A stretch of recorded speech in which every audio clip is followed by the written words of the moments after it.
assume that our viewers can. We are now live. The live stream has begun. Welcome, everybody. I'm Jeffrey Mishlove. I'm with Kenneth Pelletier, Eben Alexander, and Karen Newell. We're going to be talking today about the concept of the one mind that sees through everybody's eyes.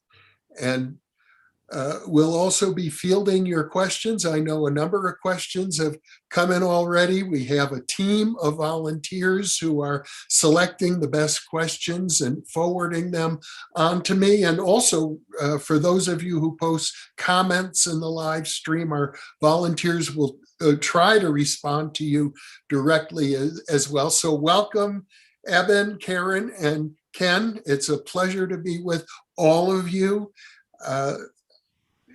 I am in awe, frankly, since I did the recent interviews with the three of you. And I can tell you personally, what inspired me the most actually is the fact that you all talked about meditating and how important your meditations are, and also how in your meditations you are able to recapture something of the near-death experiences that you had that were so incredibly profound. And I remember, Eben, you said that you meditate at least an hour a day. So since then, I've stepped up my meditations. Good. Very good.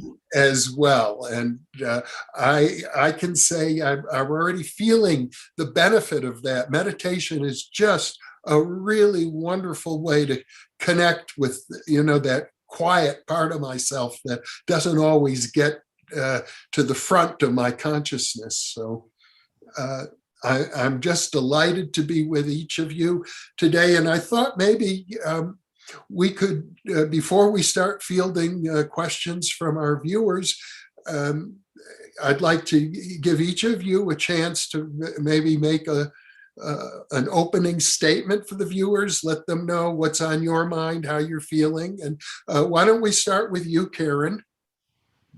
All right.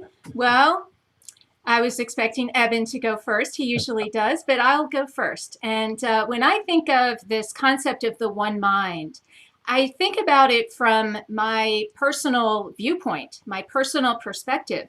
And if the concept of us being all connected through consciousness is true, that means that we each have a responsibility to the other, everyone else on the planet.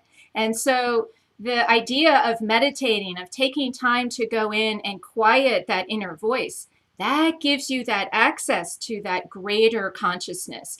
And the more of us who are able to get in touch with that, the more we'll actually really start to live as if we're connected through this one mind. And I will say that the COVID pandemic of the last year has given many of us an opportunity to do just that. I know so many people who have committed more to a personal practice, much as you have just said, Jeffrey, and it's never too late. If you didn't start during the beginning of the pandemic, it's never too late. But also, it has been an opportunity for us to be physically separate, but still feel each other's, I'll say, spiritual connection, that non-physical part of us, that binding force of love. All those we've heard all of these tragic stories, but all those heartwarming stories of people really making extra efforts to demonstrate that love for one another. And this is the one mind in action. This is, Eben will speak about all the science that supports it and everything, but when it comes down to what it means to us in our daily lives, it means that we can cultivate and create that connection to the greater mind. We can connect to it for insight, inspiration, creativity, problem solving, emotional processing from past traumas, all kinds of things you can do to really understand how you're connected to that greater whole. And each of us who takes the time to clear our inner world and make it one of calm inner peace, you are not only helping yourself, you are helping everyone else around you. And so it's not a selfish act. It's actually, when you take that time to do it, you're helping everyone. And so that's how I think of this concept of the one mind in terms of how it actually applies to our daily lives. Thank you for that. How about you, Eben? Well, for me, the one mind was something that became very clear to me back in November 2008. I was 54 years old. I'd had my neurosurgical career, teaching at Harvard Medical School, thinking I understood brain, mind, and consciousness. And then I spent a week in coma due to a very severe meningoencephalitis and had an extraordinary experience that should have been impossible by all our modern tenets of neuroscience postulating the brain creates consciousness. So it showed me very clearly that the brain is more of a filter, reducing valve for a primordial consciousness. The oneness of mind is something I witnessed deep in my journey in the sanctum sanctorum of the divine and what I call the core realm, where I became one with that infinitely loving and knowing aspect, that God consciousness of the universe. In fact, it completely changed my views of kind of God and consciousness and how I understand it all, to realize how deeply personal and how, in fact, I came to see that God source as the very origin of our conscious awareness. And so coming back to this world, having to make sense of that, I then found that in working with scientists around the world over the last 12 years concerning the mind-brain relationship and the nature of consciousness, that this theme of one mind and the oneness of consciousness keeps coming up everywhere. It seems to be the solution, no matter how you framed kind of the question in terms of consciousness. And it's near-death experiences, to me, are probably the most pure form of connecting to that one mind. And NDEs, of course, the hallmark of more than half of NDEs is that life review. You know, having your life flash before your eyes and realize, and most people who describe it as from the perspective of those around you. So it's not from your own perspective as much as the emotional perspective of those who your actions and even your thoughts influenced around you. And that's where I think the one mind starts to come more sharply into focus as an absolute concrete part of our being, of our reality. So much of what I've studied since then about consciousness, all the paranormal evidence for non-local consciousness, like telepathy, distance healing, psychokinesis, power of prayer, things like that, past life memories in children indicative of reincarnation, all of these things bring into focus this notion of one mind that we're sharing, that is brought in through the various filters.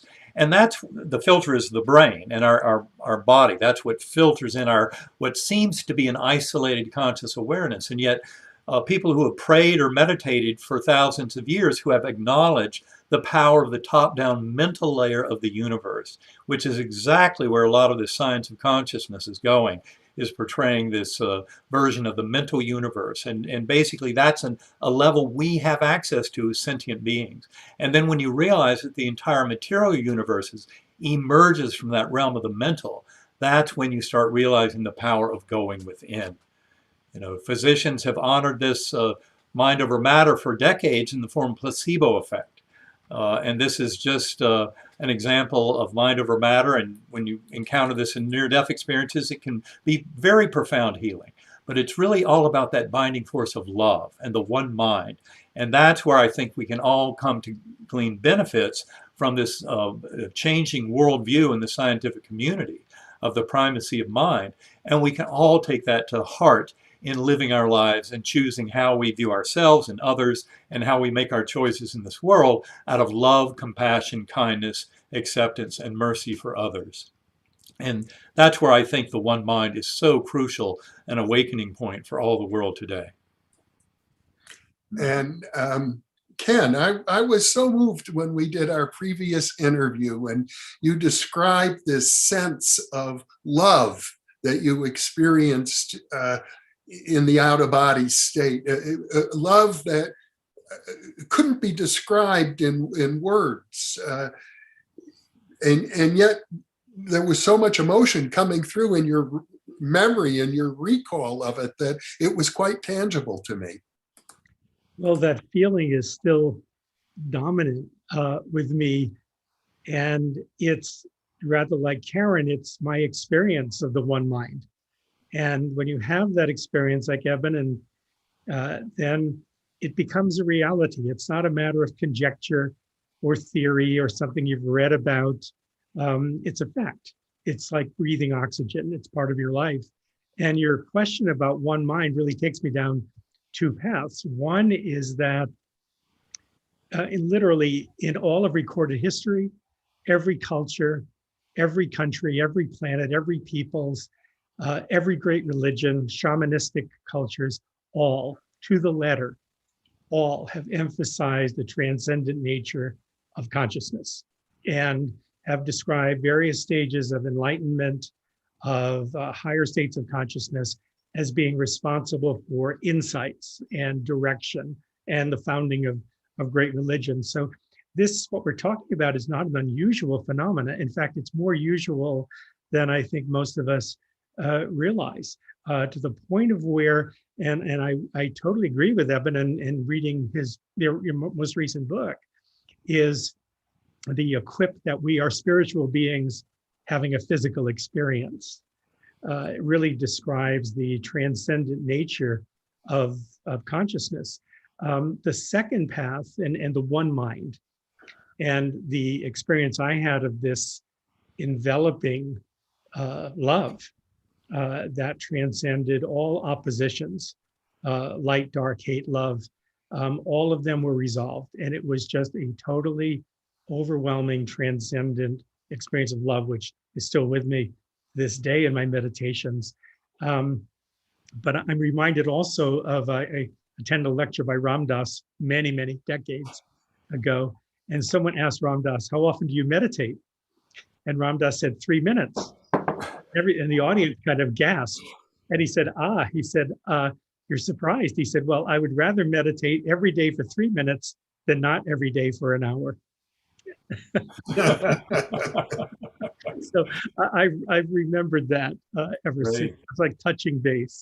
And the last thing is coming more into the more current time with the kind of quantum physics and the new reality and the theory of everything in string theory, is for 80 years since the inception of quantum physics, the physicists, the ultimate scientists, have sought for a unified field theory, a oneness to the universe, in effect, a one mind, and all to the letter of the original quantum physicists theorized about the causality of mind interacting with the material universe in a causative fashion. And so I think that as we look from either the mystical point of view of transcendent states of consciousness or from the point of view of science, the idea that in fact we live in a one mind universe is a reality. And we're learning the implications of that. And again, I think just to echo Karen, the implications are one in which if you live in a universe in which we are all one, then it necessitates that we have more love, more compassion, more caring about each other in a way that you would with a parent or a child or your best friend. It's a universe which is much more loving and much more encompassing day to day. Okay, well, we have a lot of questions coming in, and the first one from Dan, I think is very relevant to what you've just said. He says, how do you make sense of attack or fighting bodies? If all is one mind, can the mind attack itself? Why do we have so much conflict? Well, go ahead. I can start. I think it's because we don't realize that we're all connected. We have this illusion of being separate. We think of us as different from each other. We compete with each other. In fact, Darwin's theory, survival of the fittest, makes it sound like, only the strongest are worthy. And it's just another, that's what explains it. If we could really fully understand and live as if we're all connected, much as we've been sharing, then we wouldn't have that kind of conflict. So it's the illusion of separation that I think creates that. And I think it's fair to say that a lot of that kind of concept of the separation in the material world has come from the general tenets of materialist science, reductive materialism, where scientifically to study this world, you break it down into parts, and you keep breaking it down until you can't make them any smaller. And then you assume that it's the laws that govern the interaction of all those particles, photons, protons, quarks, electrons, what have you, that then yield the events of human lives. And I would say, no, there's a much more powerful principle of top-down causation. And that's where I would say quantum physics and all this science of consciousness really comes in very handy to try and interpret that and understand how it could work. What some of the greatest implication there is really of our sharedness of mind, but you don't necessarily see it in our everyday living when you examine kind of your mental experience and that of those around you. But when you witness the events of life in bigger fashion, birth and death, and people who are around with people who are dying, and the deathbed visions and after-death communications, all that kind of thing, it's showing us a much bigger world of more interconnection. And we come to realize that when our loved ones have left their physical bodies, something like 35 or 40% of Americans have experienced an after-death communication that causes them to question the disappearance of, a soul when the body is gone, and yet they still sense communication from their loved one who has left the world. So you really have to kind of look at some of the jagged edges to really get the data that proves that in many ways we're connected at the level of mind. But I think especially when you study all this scientifically, you find the evidence is really overwhelming. That's the best kind of worldview that kind of pulls it all together, is that objective idealism. Yeah. Well, Carl Jung had the concept of the shadow, or the dark aspects of the psyche. And he said, he basically said that until each of us acknowledge and integrate the shadow, we will always project it on the other. So it'll be onto another person, another race, another culture. And in that projection, then we begin conflict. And that's the fundamental basis.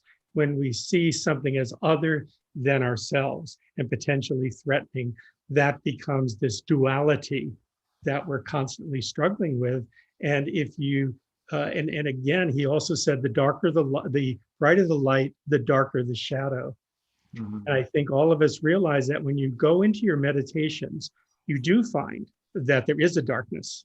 There is violence and there is aggression, and it's part of who we are, but it is not the ultimate state of mind or state of consciousness. It's the resolution. It's the shining the light into the darkness that makes this unification, the one mind, occur. So I think the aggression is an artifact, not a reality. Yeah. So, I have a related question here from Gary Davis, who says, why does it seem so difficult as sentient beings to connect to spirit? I'm going to take that one because these guys both had experiences that just happened to them. And many of us, kind of covet that opportunity. I was one of those people, not necessarily coveting wanting to have a near-death experience, but I had read about mystics being able to tap into this love and psychic activity and all of this. And I cultivated the ability to do this. And so it is very possible. All of us will find slightly different techniques that work best for us. There's many, many approaches to meditation. Of course, we use a particular sound to help people get into more relaxed states. I know that worked for me. If anyone's interested, I don't want to dominate about that, but sacredacoustics.com will give you more information. Some kind of tool to help you quiet the mind. And that's once you're able to quiet the mind and find that still space, that's your foundation for cultivating that connection. And with a practice of meditation, you can come to find that same feeling of connection. And I know this for certain because I've been able to do it. That love that Eben and Ken have been describing, I've experienced it too, and I never had a near-death experience. And so there's many, many ways to touch that spiritual that spiritual substance. Really, we're all just a part of it, and we need to quiet our kind of thinking brain in order to open up that ability to allow it to be more noticeable within us. Okay. Any further thoughts, or I'll move on? Go I ahead. just wanted to add a comment to what Ken said. I really love that you brought up the whole shadow side. To me, that is a giant part of kind of understanding this. I like to look at the one mind as this tremendous diamond, and it has all these facets. And so every sentient being represents a facet on the diamond. So each one is a slightly different perspective of the energy of what's being processed in this process of basically evolution of all consciousness. And the shadow side is so important. It reminds me of a saying from Confucius. If you find something in someone else that you find disagreeable, look inside yourself. Right. And that, I think, carries a tremendous amount of weight here. And especially when you hear about in life reviews of near-death experiences, how people witness themselves and their actions from the emotional perspective of others around them. So they feel the impact of what they dished out to other people. That's why the life review is so much like the golden rule being written into the fabric of the universe. Treat others as you would like to be treated. And this whole issue of the shadow side is a beautiful example of that. There's lots of apparent darkness and imperfection. And yet one thing that I saw from my journey is that at the deepest layers of the universe, as one becomes one with that God force in the core realm for me, there was that tremendous sense of just love and bliss. In other words, there was not a countervening force of darkness and evil that was there to kind of punch it out at that level. At that level, it's pure binding force of love. And that is what we have the power to bring into this world, because we can see lots of apparent darkness and evil. There's lots of that in this world, but learn that it can always be basically countered with the purity of love from source. And I would say this directly related to, now you've come directly to this second question about cultivating it, is to generate that from within is the key. Not to wait for it to come to you, but the simplest way to begin is just to generate a feeling of gratitude for something that's happened in your life at some point. A feeling of gratitude, not a thought of gratitude, not simple. You need to practice cultivating at will this feeling of gratitude. Once you're able to do that, you attract more of that feeling back to you. It's just how it works. And you can find out for yourself just by starting to practice. Well, that's I'm laughing because the operational term is practice. Exactly. Keep doing it. You have to keep doing it. And also the wonderful Gandhi admonition to become the change you want to see in the world. Mm-hmm. And so when you address these inner issues of conflict and the shadow and the darkness and you cease to project them into the world, and you see them as manifestations of yourself, the manifestation of all other beings in the world. And when you decide, I'm going to make that change, that takes practice. And there's nothing to get around that. And once you do, and the other is, someone said, I think the question was, how do you get there? Well, what I do with patients, or when people ask, it's take anything that all of us have, something that we do to reduce stress or get to a quiet place inside, all of us. We listen to music, we recite a syllable, we see a color when we close our eyes. There's an infinite number of ways. So ask yourself, what is it that I already do? Then find a teacher. Find a school of thought, a yoga, a meditation practice, and that will allow you to get more proficient. Mm-hmm. And that's where the practice, and it's always missed. It's like meditation isn't magic. It does take practice. I'm always surprised how when you say that to people, they say, well, gee, that, of course. And yet, if you said to me you wanted to learn how to play the piano, I would say, well, it takes practice. And you'd say, well, yeah. Duh. Duh. And yet when you say you need to practice meditation, you're learning to play something infinitely more complex than the piano, which is the human central nervous system. Right, the soul. And solo. And so immediately from that flows the necessity of daily practice. And from that, again, once you start on that road, then access to the states that we're talking about is open to everyone. This is not a special transcendent state limited to a few. It's open to everyone. And one other little point I'd like to make in terms of the question of getting there, I think it's helpful for people to recognize, so many people identify with that running stream of thoughts in the head, our stream of consciousness. We think that's who I am. But that is not the deep mystery of consciousness from a scientific perspective. That's your linguistic brain, your ego mind, that has its own set of agendas. And it's not necessarily going to be helping you in this pathway towards spiritual enlightenment. In fact, I would say often in alcoholism and addiction issues, what you're facing first and foremost is a troublesome ego that needs some kind of dealing with. And I would like to just share with people, I found a tremendous breakthrough when I realized I wasn't going to think my way to these answers with that little linguistic center, my ego mind. But what I found is in meditation, I could let that little linguistic voice, ego mind, state a request, make an intention, but then it goes into timeout.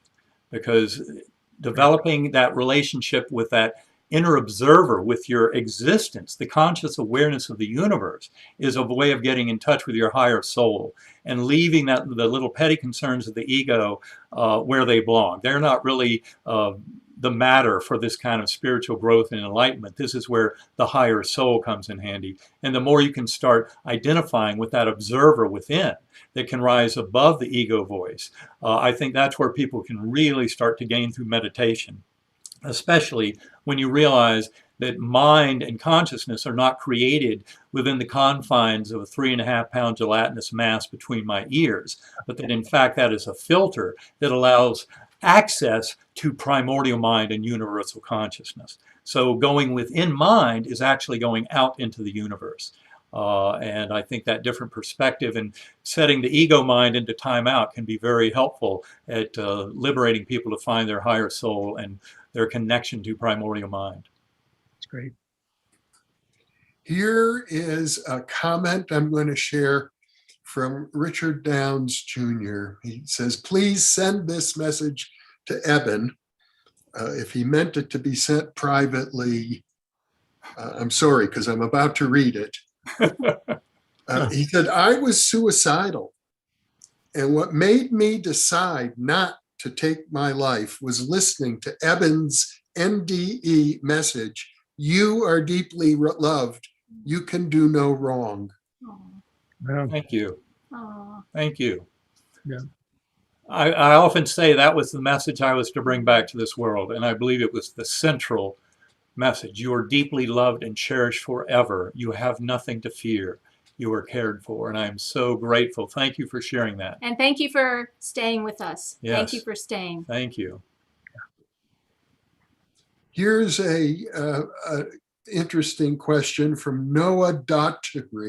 It says, my dream is to be in regenerative agriculture, but I can't handle the workload because of my fibromyalgia and chronic fatigue syndrome. Any advice on healing? And he concludes by saying, thanks and bless all of you. Well, I can say a little something to start off. I certainly am familiar with people who have struggled through fibromyalgia and the chronic fatigue syndrome pattern, and I know how debilitating it can be. But I think that, like so many things, I would be applying meditation to that. And for me, meditation is a form of centering prayer, but it's a way of going within and just kind of feeling the emotional power of the success of being free of that debilitating condition, and feeling that emotional strength in a way that you're embracing kind of your soul and soul future. And I believe that over time, with such kind of meditation directed at feeling the emotional power of success in living beyond that particular illness and set of symptoms, would be a way that I'd be applying these meditative techniques. And again, the one I recommend is Sacred Acoustics. That's what Karen and her business partner Kevin Causey founded roughly a decade ago. But differential frequency brainwave entrainment to me is a very powerful way of getting deeply into that healing mind that I think we all have access to. And I would just add that another angle you might take is consider that you may have this particular set of symptoms for a reason, a higher reason that you may not fully understand from this perspective. And one way that you can sort of learn more about that potentiality is through past life regression, hypnotic past life regression. Robert Schwartz has written a book called Your Soul's Plan. He does a beautiful job explaining why some people come here with particularly debilitating issues and what they were here to learn as a result. So it's not always a necessity to correct the physical problem. That's our tendency, and that's what we want to do. But underlying that is very likely some spiritual purpose that has put you into this situation. And one way to kind of approach that is through that hypnotic regression or some type of, I hate to just go right to psychic mediums because not all of them are so good at this, but very particular ones, and Robert Schwartz speaks of them in his book, are able to really tap into what was your soul's plan, and a particular form of hypnotic regression, life between lives, that was really kind of brought into the world mostly by Michael Newton, but others as well. What was your life plan? Why did you want to have that experience? Because in this theory, we are responsible for this reality, not necessarily from the perspective we are now. We can't understand, why would I choose this? But from a larger perspective, you can gain a greater understanding. So that's just another avenue that maybe is worth exploring. Yeah, one of the deep lessons from my NDE was that all the challenges and hardships, and certainly that include illnesses and injury, serve as gifts. In many ways, they mark the stepping stones for how to move forward. And it's how we deal with those challenges and hardships, kind of in revisiting our relationship with the universe and with other people, our worthiness of love, and all those kind of things figure into it. But yes, that's where I would be applying meditation to kind of seek those kind of answers from the universe. And Karen makes some very good points about how often there's a purpose behind those kind of symptoms, and they can be alleviated once we address kind of the underlying cause. Correct. Yeah, totally agree with everything you've said. And the reality is fibromyalgia is a global inflammatory response of the body. And things that come to mind are to look at your diet, to be sure you're not having an inflammatory diet. There's, it does definitely cause fibromyalgia to flare. Stress is clearly pro-inflammatory and aggravating of fibromyalgia, and meditation definitely is a way to ease that. And I would also, advocate that you ask your symptoms, what is the message? Mm-hmm. What am I being told? Why am I having self-limitation in what I really want to do? And the other that comes to mind, you mentioned being in agriculture, and to look at any inflammatory exposure to herbicides or pesticides. Again, very predisposing to your condition. So those are some of the things that I would look at and think about. But again, to really emphasize, ask your symptoms, what is the message? What's the message? Here's a question from Christopher Michael, and it's directed to you, Eben. He says, when you were in the coma and saw the God source, did you have any concept or awareness of time or space? Well, my first awareness of the divine was really in that Gateway Valley, which was a very kind of earth-like place, but much a world of ideals. And it was really just a breath of God, as I put it, a soft breeze that blew through. But that was as my journey evolved, and music provided portals to higher and higher levels. I finally got out to the core realm, which is, and getting to the core means all of four-dimensional space-time collapsing down, all the spiritual realm, and a different ordering of causality that I call deep time collapsing down, and then getting into a realm where what appeared to me to be the higher dimensional multiverse collapsed down as a teaching tool throughout all of eternity was kind of there within this higher dimensional and eternal space. So it was completely outside of space and time. And I'm sure you realize by the time one's even gotten to the Gateway Valley, where life reviews, that kind of thing would occur, you're already completely outside of the temporal ordering of events in this world. Earth time is a very kind of low level of temporal causality that just supports the stage setting on which this drama unfolds. But there are much more primordial kind of orderings of causality in those higher levels. Say the progression of the soul or the evolution of all consciousness could be measured in that deep time perspective. But it was completely outside of what we would call Earth time. Yes, I would agree with that. In fact, every meditative tradition says the greatest illusion is space, and the second greatest illusion is time. Mm-hmm. And in my experience as well, there was no time. It was literally timeless. In reality, clock time, Earth time, it occurred within 30 minutes, but you don't see an entire lifetime, and you don't have the kind of experiences that we've described in Earth time. You have it in a transcendent time interval. Yeah. Here is a question from Sanskar V. Sahu, who asks, do you have any advice for healing long-held grudges amongst family members? Forgiveness. Forgiveness is incredibly important. Find out what is it that's bothering you. You're only able to manage yourself. So if you're one of those that's holding a grudge, you got to find out what is it inside of you that's causing that. Forgiving yourself, forgiving them, understanding there's a bigger picture.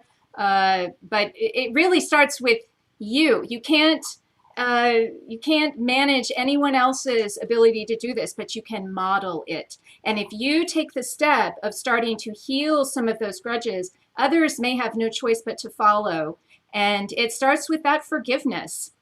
I would simply add, become very clear to me since my coma that the two most underutilized functions that we have as sentient beings, one is gratitude.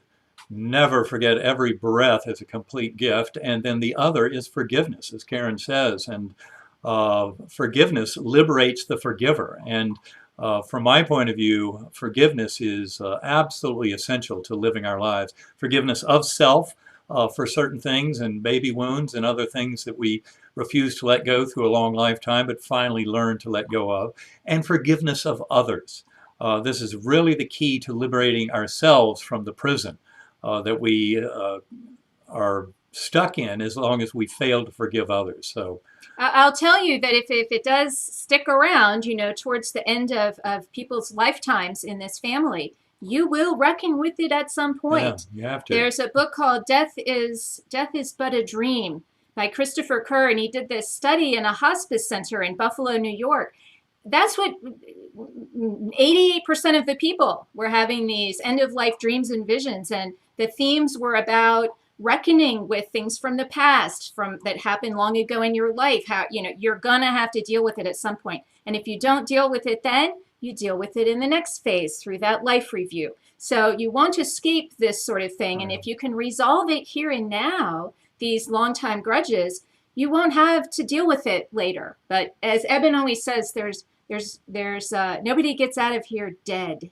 Okay, so you're going to have to deal with these issues. Looking for that. Yeah, and if, once you escape this world, it doesn't mean you've escaped your issues and problems. They come with you, and you continue to process them. So yes, I would recommend dealing with any of that here and now. Okay, here is a question from Sean Farrell. Would you respond to the many accounts of negative near-death experiences? How do we make sense of those? Well, basically, if you look at the studies, the negative NDEs are probably 3 to 5%. And in fact, from my point of view, if I had gone into my earthworm's eye view and then come back to this world, I would have had a hellish or negative NDE. I think that by and large, they're basically incomplete. They're only partial. And I think that's one of the things to remember about all this. And also, very important point is that even the negative ones, or those that are viewed negatively by people, seem to have the very same positive effect on our life and our transformation. Effects, yeah. They make us much better people that are much more aware of our spiritual nature, and that we're all in this together, that we need to take care of other people. And if you had to go through a hellish life review to get to that point, you still come back to this world very much improved from the experience. To me, the kind of astonishing thing is no matter what the circumstance.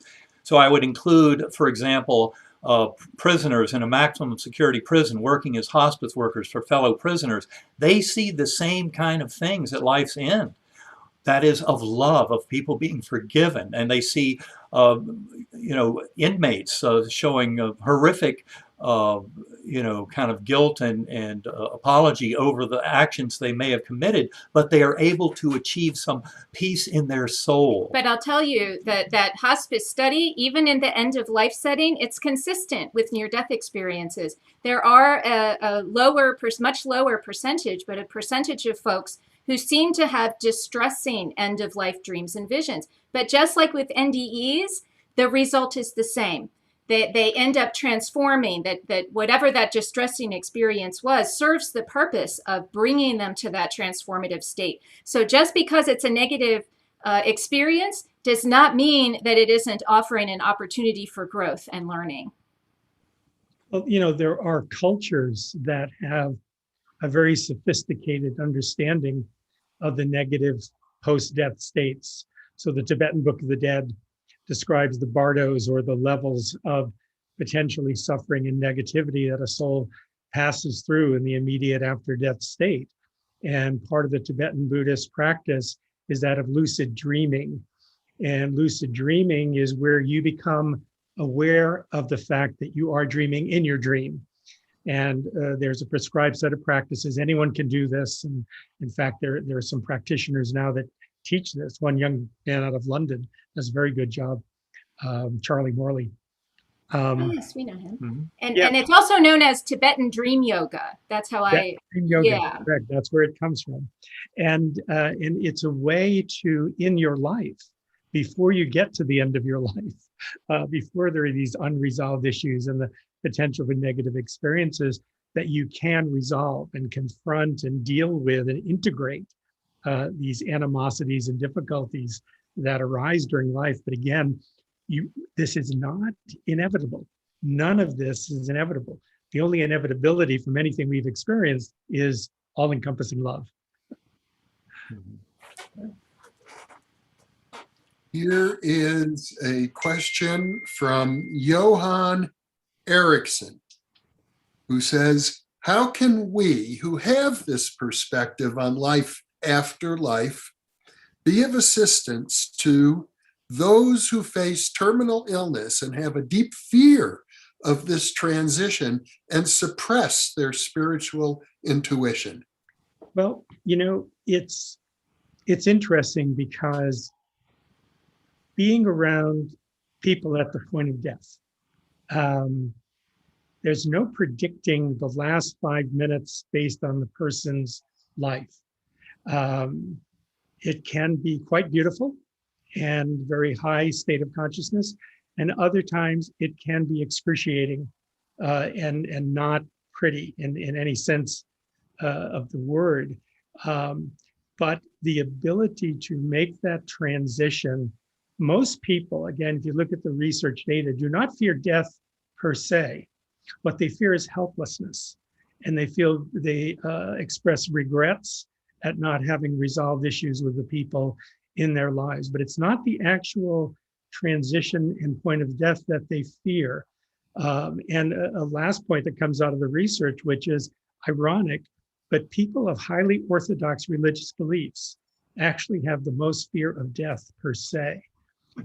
Atheists, agnostics, who don't have any predisposition or predisposing beliefs about the after-death state or death itself, actually have an easier time to make the transition. Okay, any other thoughts on that one? Then I'll move on. Emmy Vadnais has a very interesting question. She is saying, what are the panelists' thoughts on taking psychedelics to achieve a greater union with the one mind versus meditation? Deepak Chopra just announced that he took them and felt a shift in consciousness while looking at a picture of his mother.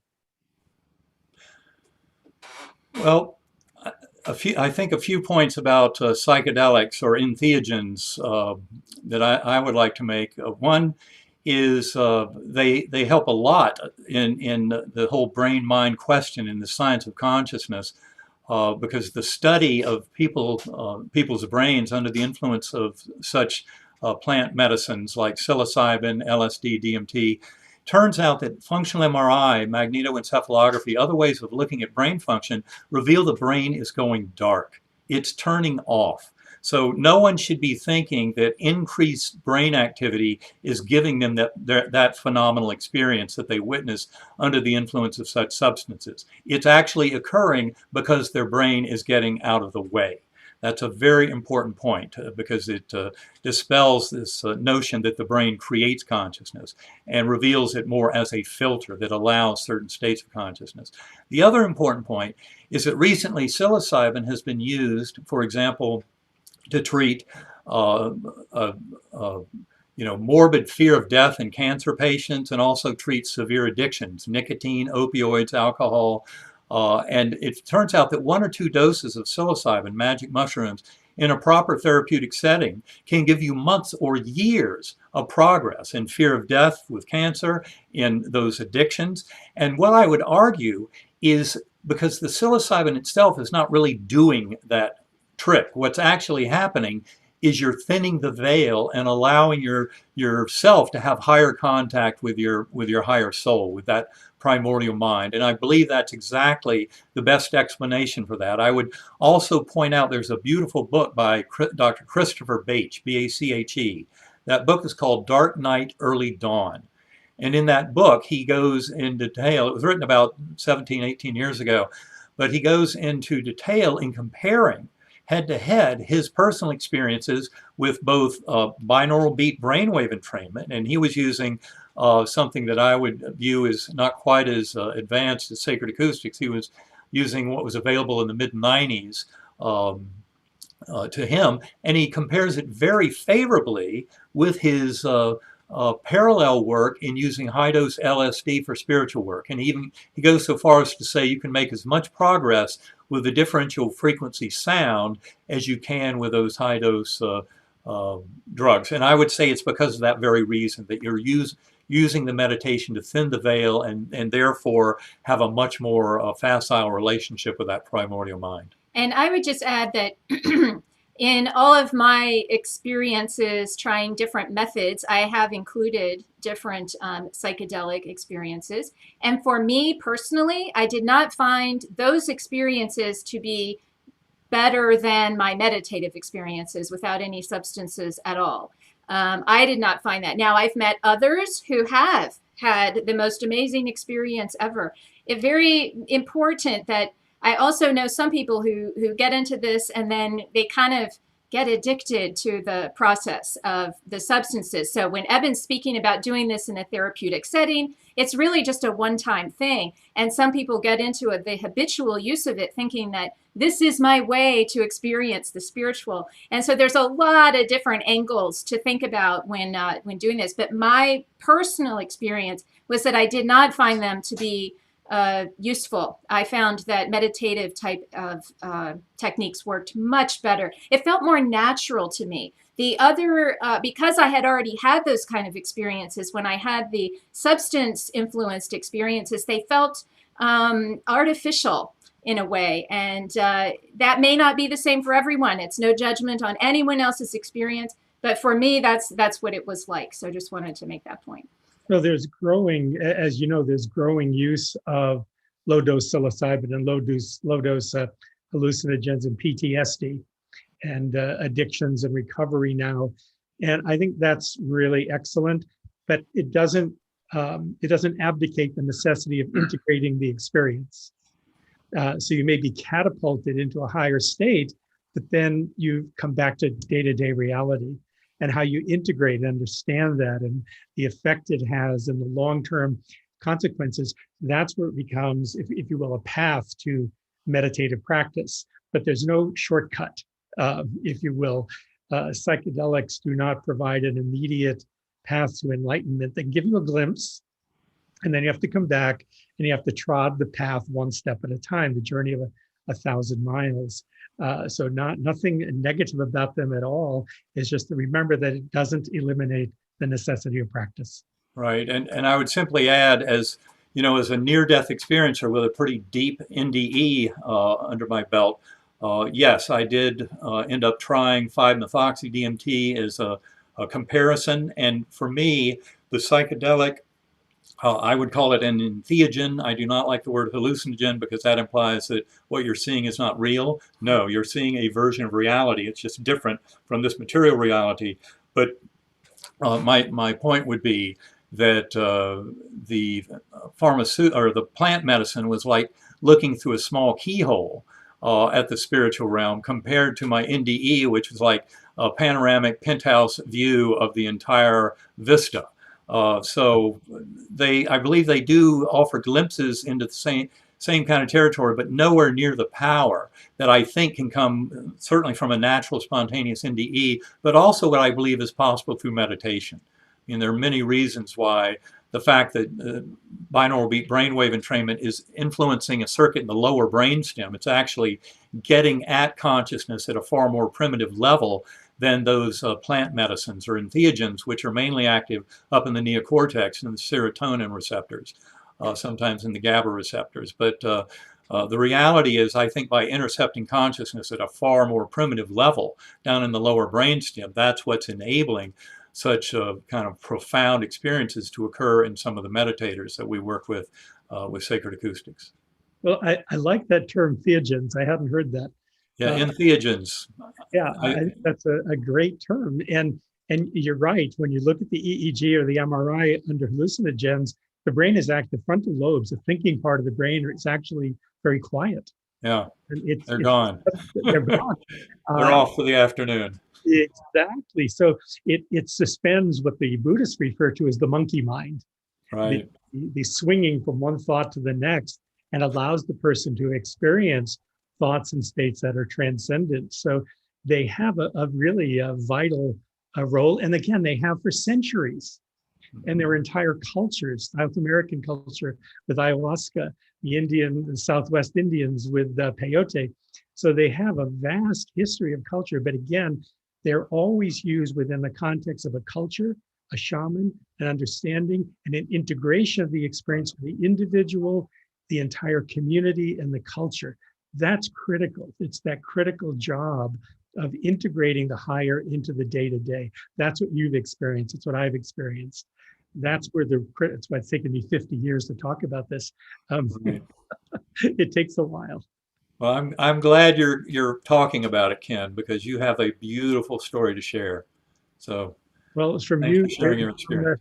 Well, it's from you and Jeff and Karen talking that made me finally think, okay, it's time after 50 years to have out. So wonderful. Yeah. Yeah, we talk about this stuff all the time. This is just our everyday conversation, but it's not the same for most of you. Not for everybody. No, it's not. So thank you both. Thank you. Here is, to change pace a little bit, a fascinating question from Julia Wild, who asks, where does the experience of an unwanted, frightening alien abduction, an alien intelligence fit in? And she wonders, are we projecting the alien experience upon ourselves? I honestly don't know. I mean, I don't have an answer for her, but a person who influenced my thinking, and I think Eben and Karen know him, with John Mack, who was the chairman of psychiatry at Harvard and wrote the book Abduction.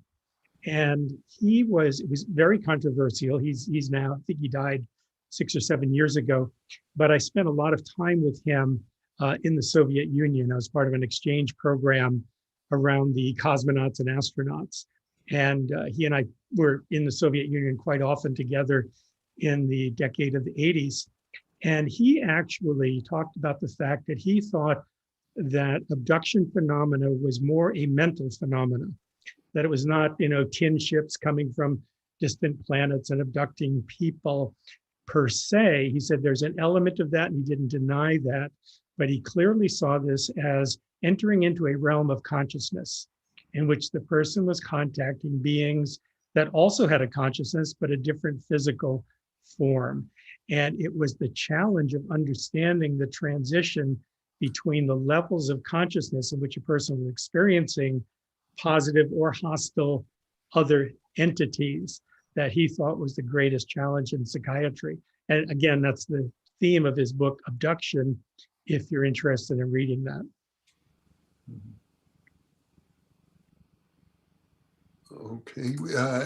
Do you have anything else, Eben or Karen, to add to that? Well, I'm not sure I have anything that would really add to that about abduction. I mean, I have, in my own family, I have a family member who went through a very powerful abduction story. It was a brother-in-law who he and his sister were both like in their early teens, and this all happened way back in the 60s. But one night they both disappeared in the woods in New Hampshire, and there were people out looking for them, and they finally found them hours later, just kind of staggering around and confused. They didn't know where they'd been or what had happened. And about 10 years later, they both, well, it was a boy and a girl, brother and sister, and about 10 years later, they both, on the same night, had the same dream of what had happened that night. And it involved an alien abduction where they were actually medically experimented on and then returned to Earth in some kind of sedated form. The thing that was so fascinating to me was they both had that dream revealing the nature of it. Whether that was a true nature, we don't know, but they both had that dream on the same night. And then each one, the boy went to his father, the girl went to the mother to report their dreams, and then the parents compared notes. And that's when they went, oh my gosh, something really happened. And I mean, when he told that to me, he's as straight and level shooter as you can be. A very real abduction story. I don't know what to make of abductions. I mean, I have my own thoughts on extraterrestrial life. I mean, I have no doubt the universe is absolutely overflowing with life, but much of it could be so far advanced beyond us that, And it also could be the ability for some species, we'll call them, to shift from one dimension to the next, kind of like what Ken was saying, not travel on a ship like we would think here in this world. I would say our understanding of space and time and of spiritual realms is so preliminary now that we can't make any assumptions about what we think we know about any of it. And certainly kind of expansions into different areas of the mental universe would make a lot of sense to me in terms of explaining so many of those phenomena. It doesn't make them any less real at all, but it's just a different way of looking at how they could occur and be explained. Okay, and shifting gears once again, AE has a question. He says, I have tinnitus. I cannot quiet my mind. Do you have any advice for me? Well, interestingly enough, with the Sacred Acoustics audio recordings, some folks with tinnitus tell us that the sound seems to cancel out the frequency they're hearing in their ear, and they're able to feel quiet for the first time. Now, this is not the case for everyone, and my theory is that everyone with this phenomena of hearing that ringing in the ear is potentially hearing a slightly different frequency. And so it really depends on what you're listening to, if it's dissonant or resonant. And so I would suggest trying different types of sound, maybe sound, you could try our website, but also any type of sound that maybe you might not have tried before, and experiment, or get an app that you can play a specific frequency and experiment with what you hear in your ear and if it has any effect. And this hasn't been a scientific study, but there's just been many, many reports of people letting me know that in some cases, these types of audio recordings help.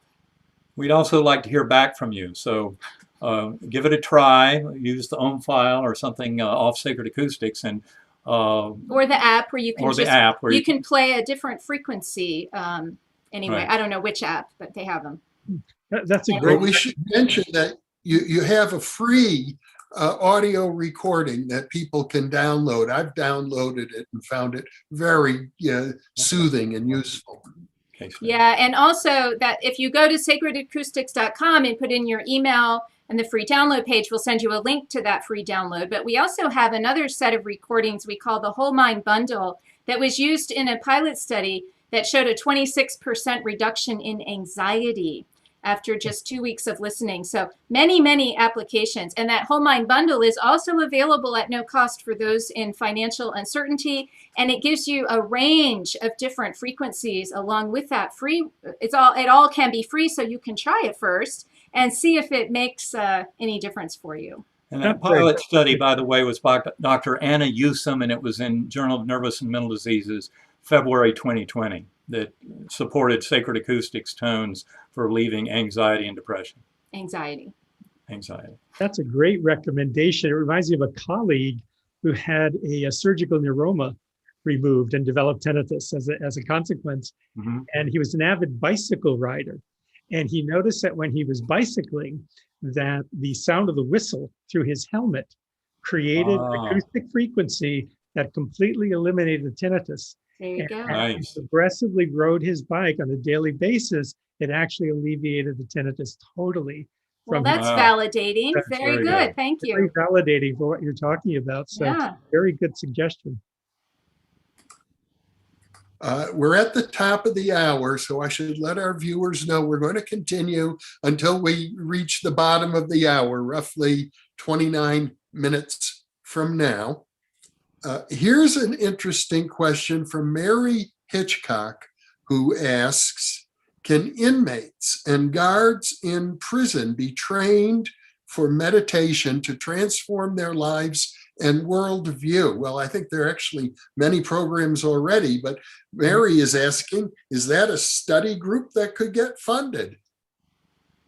Well, I would love to see that. We've talked with a number of people trying to get Sacred Acoustics into prisons, because I believe that population in particular could greatly use some meditative tools.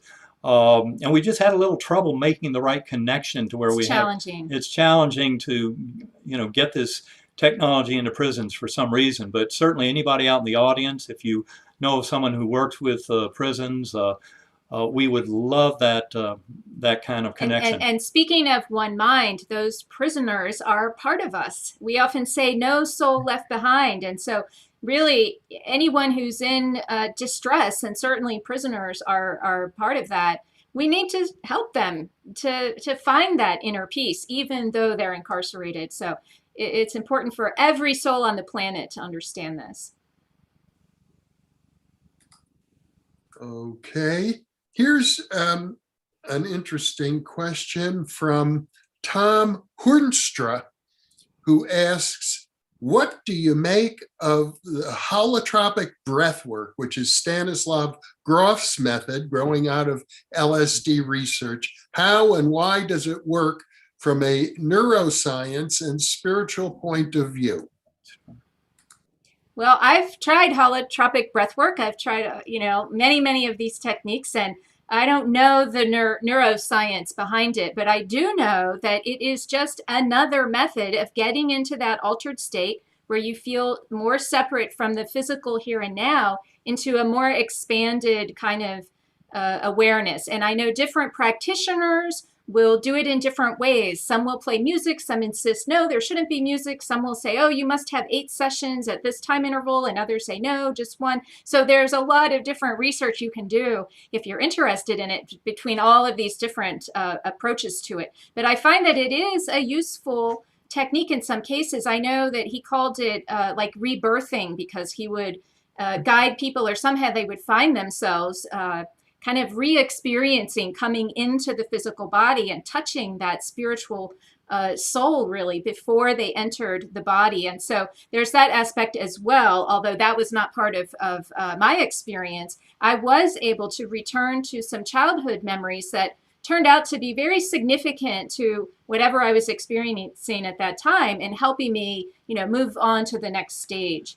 I would simply add, Stan Groff has done some amazing work ever since the 1960s to kind of help in this deeper understanding. And he moved from a very sophisticated scientific study of LSD spiritual work to the holotropic breath work. After it was after LSD illegal. and similar drugs were made, Schedule 1. He found another way. He found another way, and kudos to him for really running with that, because I think it's a very powerful and effective technique in capable hands. Capable hands being the key. And it's very simple. It just has to do with some alterations in blood chemistry and the pH and O2 levels and carbon dioxide levels in the brain and blood supply. But it can induce a very kind of transcendental state of conscious awareness. Again, Karen and I are giant fans of differential frequency brainwave entrainment to do that, because we think it gives you some of the best power of any technique out there. We're all unique. But everybody's different, Yeah. and some things work for some people, other things for others. So try it all. Yeah. Well, Stan Groff is a mutual friend, as you know. And Stan Groff was the first person I told about my NDE experience. Really? Wow. Makes He sense. and Joan were teaching a course in holotropic breathing at Esalen Institute. And in the mid-1960s, he was the only person I knew who had any idea about these altered states. And so I told him about my experience. He in turn introduced me to his brother, who's a psychiatrist at McGill. And so that was kind of an interesting opening. But in terms of the physiology, the hyperventilation, when you're under stress, when we are in a state of anger or aggression, we hyperventilate from the upper quadrant of our lungs. That activates the forebrain, it activates the conscious mentation, the kind of chatter in the brain is vastly increased. And just the opposite happens with holotropic breathing, which begins to focus more on the abdominal breathing, which is core to Zazen as a traditional meditation technique. But what we saw when I did my early research in the early 70s with adept meditators is that as the person's meditation deepened, you found that they had a reflexive breathing from the lower abdominal area. And it was almost like bouncing off the diaphragm. It was like a reflex, an inhale and a rapid exhale that was actually characteristic of a deep meditative state. So the connection between the mind and the ability to access the one mind and our respiration is intimate. The other is that the respiration through the vagus nerve, again, has a profound impact directly on the brain and can alter the states from being hypervigilant to a hypoarousal, or in a positive sense, a meditative state of deep relaxation. So there is a very powerful intimate connection. And the good thing about breathing is we do it all the time. Right. It's accessible to anyone and everyone to work with. Very interesting. Yeah, I had never thought of that there would be a difference between holotropic breathing and hyperventilation. I sort of imagined they were the same. No, they're different. Very interesting. Well, to change pace yet again, this is a question from Rita Corelli, and she's referring to an old interview I released about 10 days ago with Dr. Edith Fiore, who wrote a book called The Unquiet Dead. And it's about spirit possession, about people who get the spirits of discarnate individuals attached to them. And she has you probably know, there's a whole movement a small movement in psychotherapy called spirit release or spirit releasement therapy. And so she's asking, what's your opinion on this? That she finds it very unsettling to think of those spirits wandering around, they called them earthbound spirits, in a terrestrial state and invading other people's minds. And would like to know if you have thoughts about that.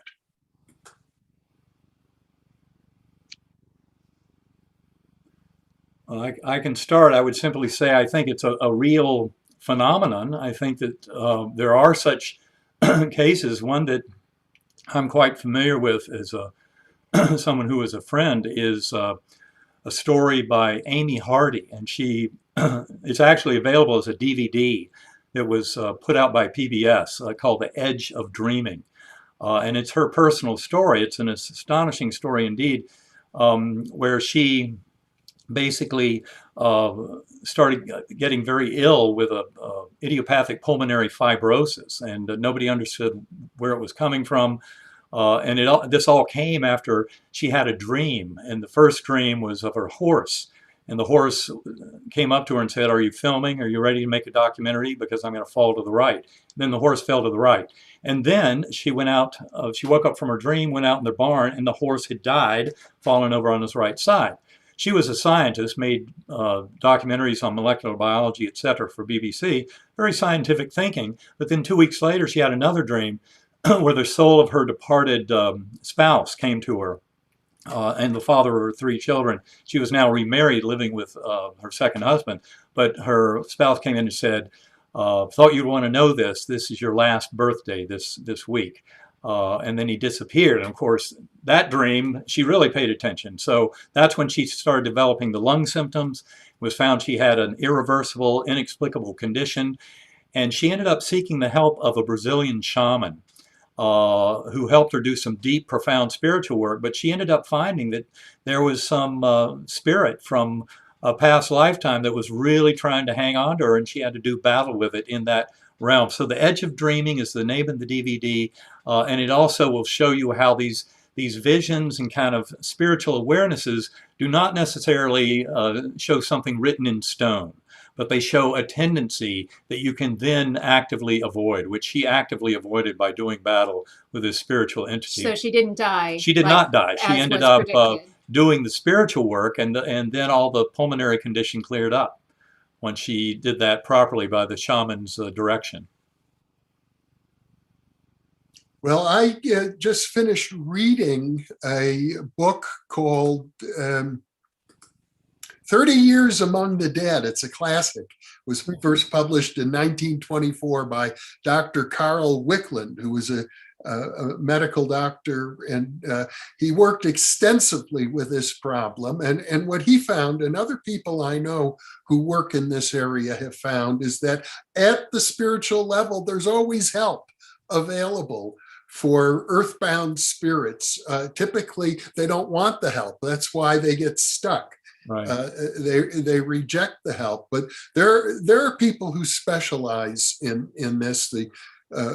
I've interviewed many of them actually, who believe that what you need to do is connect to a spirit guide and call in helpers who from the other side who can address these conditions, because some of these problems are much more tenacious than others. And the easy ones, if you tell a pestering spirit that there are some loved ones and some helpful guides coming to help you to move on, they'll move on right away. But if there's a past life connection or an addiction, some other reason why the system is persisting, then sometimes the methods employed need to be more strenuous to match the circumstances of the condition. But there are literally today dozens, it's not a large number, but dozens of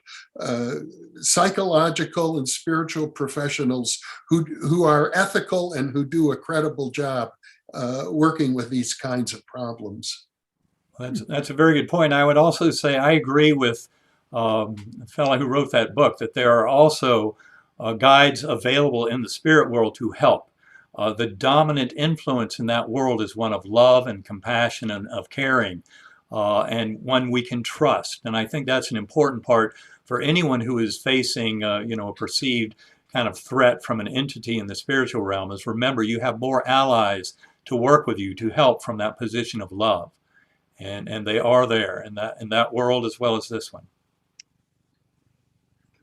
We've got a fascinating question from Newell Lahiri, who asks, how do we resolve generational trauma outside of our mind's reach, yet projecting out in our life? Like, I guess what he or she is saying is, you know, there's a problem, but you know that the source of it is something from a distant generation. It's not part of your conscious awareness.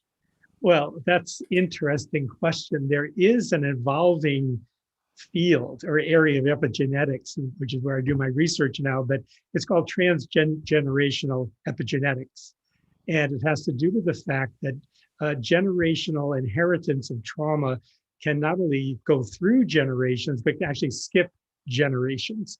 And the way that this was first discovered was looking at the trauma of Nazi concentration camp survivors. And the hypothesis was that their children would have a hyperarousal or a hypersensitivity to stress. Turned out not to be the case, but the grandchildren of those people had a hypersensitivity to stress. So it had actually skipped a generation. Now, the theory, and there are a number of other very interesting studies with obesity skipping a generation and obesity being in a matrilineal inheritance, but not patrilineal. Anyway, it's a fascinating area. But in answer to the question is what the children of the concentration camp survivors, they did not want their children to have trauma because they knew what had happened to their parents. So they had really nurtured them and cared for them, which gave the ability not to give rise to that predisposition to trauma and injury. But the grandchildren, then they forgot about that. It's like they weren't as vigilant about their ability to manage stress and their ability to have a happy life. And so the hypervigilance was able to express itself. So the response is that you still have within your ability to internalize, to introspect, to find out what the reason is for the expression of that trauma in your lifetime, because you can still modify it. To say that it's just the genetics doesn't do it. There's only 5% of what we experience as genetic inheritance has that kind of monogenic inheritance. Everything else is modifiable, and modifiable through many of the same things we've been talking about. So I'd be actually very optimistic in being able to make those changes. Here's a question from Stephanie Ramirez, who says, my grandfather keeps visiting me because he died alone due to COVID. What should I do? Hug him. Hug him. Give him a giant hug. Well, Jeff referred to, that sometimes they need a little help to move along. And so you might want to ask him, have you seen grandma? Have you seen, someone that he loved that also passed, a brother, a sister? And I think it's wonderful that he's coming to visit you. So many grieving people would absolutely just be so grateful for that visit, but it sounds like it's kind of consistent. So you might want to encourage him or see about moving on. I think sometimes when people still feel like they have unfinished business here on earth, that's what keeps them here in some cases. So you might want to ask him, what can I do for you? I know someone who actually is very sensitive to other souls who have died, and they have business that they want to be taken care of, and somehow they find her and she helps them to follow through on whatever that is, whether it's finding a note or some message to deliver. So maybe that is some part of it. Okay. And another question from Christopher Michael, who says that he listened to the earlier interview with Ken, and in which Dr. Pelletier discussed Jung's concept of the wounded healer. And he would like you to expand on that some more. Well, it's a classic tradition of basically injury and the recovery, as Eben recovered, leads you to insights that allows you to, one, heal yourself, but also be in greater service to others. So if you've been through a cancer diagnosis, if you've had a heart attack, if you've had any number of serious life-threatening injuries, Jung's concept was that injury was your teacher. And just on one of the earlier questions we asked, what is the message? And so Jung's advice to his patients was to ask yourself, what is the message of your wound, be it physical or mental? And you learn from that. And it makes you a more compassionate individual as a healer, as a friend, as a companion. So that in a nutshell is the wounded healer concept. It actually comes from ancient Greece, but that's a different story. It's reminding me, listening to you talk about it just now, the Grail legend, where you have the Fisher King who is wounded, and he becomes healed, if I remember rightly, when people ask him the question, "What ails you?" Correct. That's correct. And there are many traditions. The blind oracle of Delphi. Again, it's the lack or a wound or an absence of some characteristic that we take for granted that enables the person to experience a one mind, experiences a different pathway into understanding that surpasses the day-to-day, and they become, in fact, healers. Here is a question from Megan. It's for you, Eben. She says, your NDE really is indisputable proof that consciousness is primary and that the brain does not generate it. In your experience, sharing this revolutionary discovery, how much resistance have you encountered among your peers, and what do you think accounts for that? I would say there's been some resistance. It's kind of hard for me to tell how much, just because I don't know how many people really kind of walked away, never to pay attention to anything I said again. But I can tell you I have a lot of colleagues in medicine who have stayed in touch, who are fascinated by this. I mean, for one thing, just reading that case report on my medical records that came out in September 2018 goes a long way towards supporting the version of story that I put out in Proof of Heaven, that my brain was wrecked and I should have died from this. And to have such a miraculous recovery, of course, is a tremendous gift. And the good news for me is, within a year or two of my coma, I already had identified a number of scientists around the world who were far along this pathway of coming up with a worldview that supports the primacy of consciousness. And that's a lot of the people that I still stay in touch with today. So the ones who aren't really open to your experience aren't really your peers. Right. Yeah, but the interesting thing, I mean, Karen and I hear from a lot of physicians, of scientists, nurses, many people who are educated in the kind of higher, kind of conventional education of our world, who realize how important this kind of story is, and but how they're kind of in the closet still. Like, Ken, he's just coming out. Well, but that's one of the reasons why I wrote Proof of Heaven. That's one of the reasons I was very gratified to see it, at the top of the New York Times list for better part of 2 years, and published in 40 languages. Because to me, that was simply taking the lid off. If the medical profession starts to honor these stories, then the rest of the game is done, because these stories are out there. There are millions of people having these experiences every year around this world, and for them to all share those stories, and for the doctors and nurses who take care of them to help foster an environment where people treasure and share these beautiful stories of the bigger aspects of human existence, it will do this whole world a lot of good. And that's why I'm glad I wrote Proof of Heaven. That's why so many scientists now are really kind of coming out. Ken, I'm so glad to see you joining the fray. And others are too. And many others. They're getting braver. There are a lot of other scientists coming out and deciding, enough of this kind of towing the line just to support our hypothetical models that don't work. Let's talk about reality and try and help people get to understanding it better. And that's what this is all about.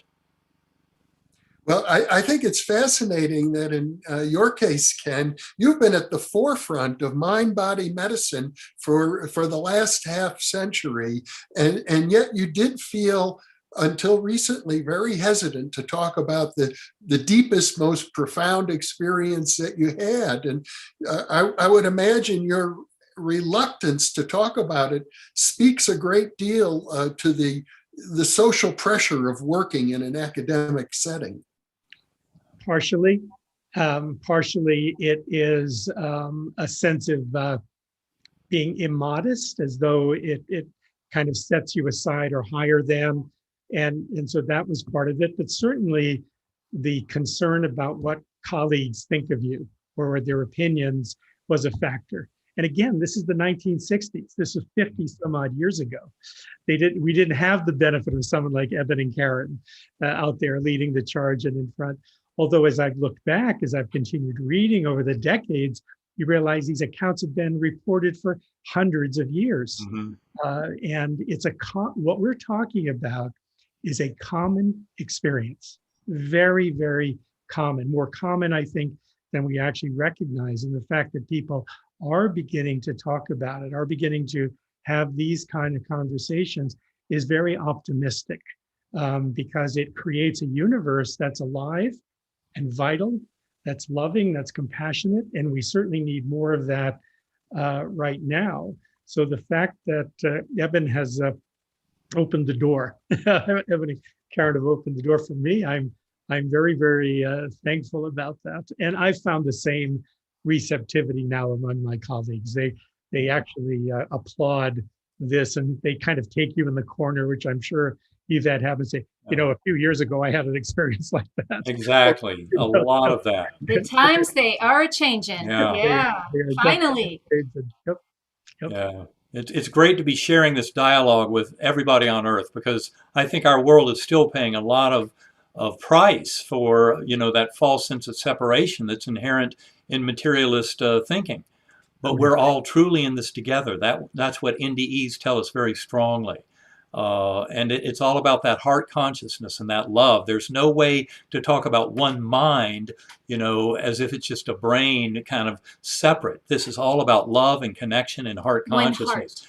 And Karen has taught me that very, very well. And it's a lesson I try and share with this world. You cannot take away the love in this discussion of the one mind, because it's truly what binds us all together in that one mind.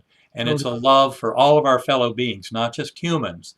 And this is where I think a lot of our practice with animals and, say, in the food industry and all that really needs to be altered, because we're not reflecting the kind of wisdom of our spiritual enlightenment about the nature of our being and of many of our fellow beings that share this planet. Well, just to underscore that, I'm an adamant and ardent sailor. Spend a lot of time on the ocean. And so my major philanthropy is working with dolphins and orcas and whales. And what's very clear is that the intelligence of an orca may surpass that of humans. Right. In the sense of the brain-body ratio is highest for orcas than any other mammal on the planet. There are more convolutions, more gray matter in the orca brain than in the human brain on a percentage basis. So there's an extreme intelligence in the ocean, and our connection to all living beings, cetaceans in the ocean, the primates, the higher order, the elephants, I think is all part of this one mind. It's not limited to the human species. We're talking about mind in all of its manifestations in all the species of the entire planet. And nothing less than that is going to solve the magnitude of problems that we're faced with. They are soluble. Of that, I'm very optimistic.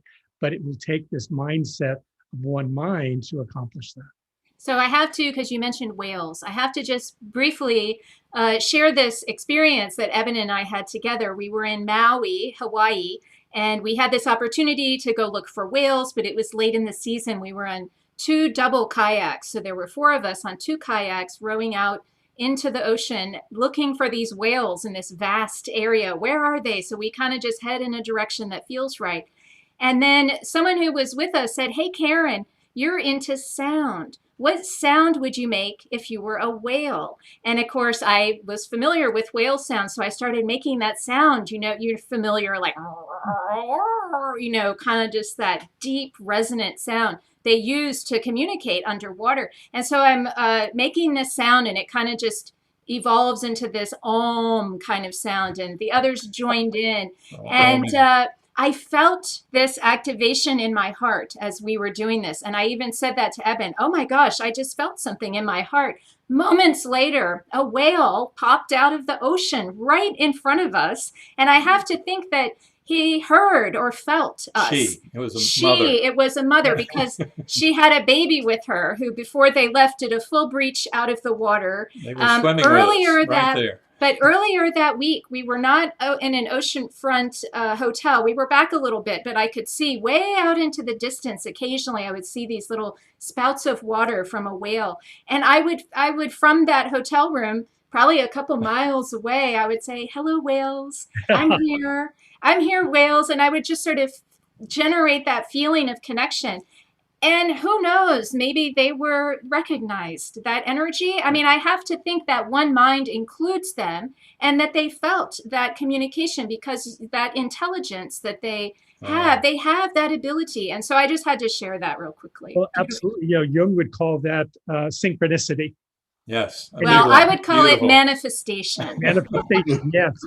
He would agree with that. Aren't they the same thing, really? Who was manifesting who, though? Exactly. I think the whales are manifesting our presence. Yeah, maybe so. Yeah. Well, this has been a wonderful discussion. I want to thank the three of you for sharing your time and your vision with the New Thinking Aloud audience. I want to let our viewers know they can go to sacredacoustics.com and visit Karen's website there. And Ken, your website is Dr. K.R. Pelletier, I believe. Just Dr. Pelletier, drpelletier.com. drpelletier.com. And your newest book is Change Your Genes, Change Your Life. It's an amazing book. Oh, thank you. Which I recommend very highly to our viewers. So, and there's also ebenalexander.com for that connection. Right. Great. And we at New Thinking Aloud offer a free weekly newsletter to all subscribers who would like it. You can go to newthinkingaloud.org to sign up for our newsletter. Our next live stream is actually going to be 1 week from today. And our guest will be James Tunney. So I hope to see many people. We've had a very large audience today. Over 2,000 people have been with us on the live stream. So I will end the live stream now. I want to say one more thing, Jeff. Oh, yeah, go ahead. And that is, I want to thank you and alert your audience to the incredible work you've been doing. Talk about facing up to the brunt of criticism for almost 50 years now. So I would say any success I can claim in helping to wake this world up is standing on the shoulders of a giant like you. Thank you for everything you've done with New Thinking Aloud, getting this out to the world. I think the historians will look back on this revolution and realize Jeffrey Mishlaw played a tremendous role. So thank you for that. Thank you. Bravo and underscore. Thank you, Jeff. Thank you. And there, I'm ending the live stream now, and I'll invite our volunteers to come.